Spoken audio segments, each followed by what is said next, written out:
Shalom saudaraku terkasih dimanapun Anda berada. Sesaat lagi kita akan mengikuti renungan firman Tuhan dalam program Rema oleh Pastor Andreas Agung, Gembala KBC Bekasi. Buka hati saudara untuk menyambut firman Tuhan. Selamat mengikuti, Tuhan Yesus memberkati. Shalom saudaraku. Hari ini menjadi sangat spesial oleh karena Rema kali ini tiba pada seri yang ke-100. Haleluya. Mari bersama dengan saya bersyukur dan mengatakan Tuhan Yesus sungguh sangat baik karena telah menyertai pelayanan ini hingga hari ini. Terima kasih untuk kesetiaan saudara semua dalam mendukung pelayanan ini. Saya berharap dukungan dari saudara supaya pelayanan ini bisa memberkati lebih banyak orang. Bagi saudara yang belum subscribe, silahkan memberikan subscribe saudara, di like dan di share sebanyak-banyaknya. Haleluya. Tuhan Yesus memberkati. Tema Rema seri 100 hari ini adalah tempat favorit roh jahat. Mari kita membaca Matius 12 ayat 43 sampai dengan 45. Demikian. Apabila roh jahat meninggalkan seseorang, roh itu berkeliling ke tempat-tempat yang kering untuk mencari tempat istirahat, tetapi ia tidak mendapatnya. Oleh sebab itu ia berkata, "Saya akan kembali ke rumah yang sudah saya tinggalkan." Waktu ia sampai di sana, rumah itu kosong, bersih, dan teratur. Lalu ia pergi dan membawa 7 roh lain yang lebih jahat dari dia. Kemudian mereka masuk ke dalam orang itu, lalu tinggal di situ. Dan akhirnya keadaan orang itu menjadi lebih buruk dari semula. Itulah juga yang akan terjadi dengan orang-orang jahat zaman ini. Dari 3 ayat ini, kita akan belajar beberapa kebenaran. Pertama, roh jahat tidak suka mengembara. Itu bisa dilihat dalam ayat 43. Dari ayat 43 kita mendapatkan fakta yang sangat jelas bahwa roh jahat paling tidak suka jalan-jalan atau mengembara. Dia paling suka berdiam di satu tempat. Fakta kedua, tempat favorit roh jahat. Kalau kita memperhatikan ayat 44, maka kita menemukan fakta tentang tempat favorit roh jahat, yaitu tubuh dan hati manusia.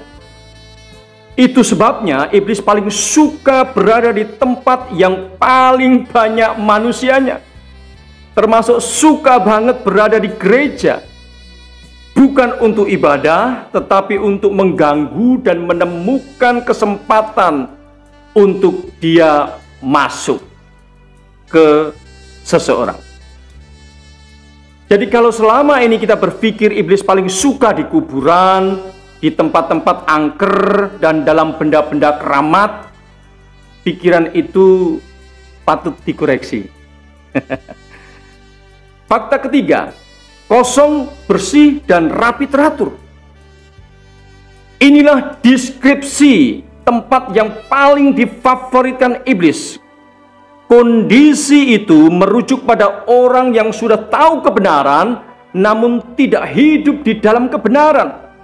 Sudah tahu Yesus adalah Tuhan, namun tidak takut akan Dia.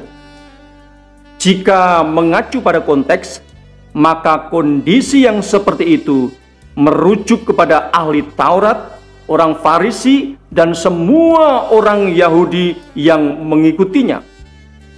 Dan hal itu bisa dilihat di dalam ayat 45. Namun jika diaplikasikan, maka kondisi itu merujuk pada orang percaya yang suam kuku. beribadah kadang-kadang, baca Alkitab kalau ingat, doa kadang-kadang, berbuat baik hitung-hitungan. Itu sebabnya kalau kita mau tahu orang yang paling jahat di dunia ini siapa, sebenarnya tidak perlu mengkambing hitamkan para penjahat, tetapi orang percaya yang tubuh dan hatinya menjadi tahta roh jahat, dialah orang yang paling jahat di dunia ini. Karena itu, kesempatan ini saya mengingatkan pada kita semua, mari menjadi orang Kristen yang sungguh-sungguh, tekun beribadah, tekun membaca Alkitab, tekun berdoa, rajin berbuat baik kepada sesama, supaya tubuh dan hati kita tidak bisa menjadi tahta roh jahat, tetapi menjadi tahta Roh Kudus. Haleluya, mari kita berdoa.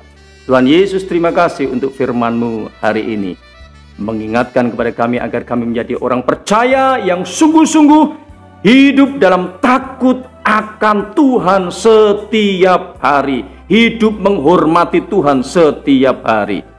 Terima kasih Tuhan Yesus. Roh Kudus, tolong kami semuanya. Kesempatan yang indah ini aku berdoa. Saudaraku, engkau yang sakit, aku berdoa dalam nama Tuhan Yesus, oleh bilur-bilur Tuhan Yesus, jadilah sembuh.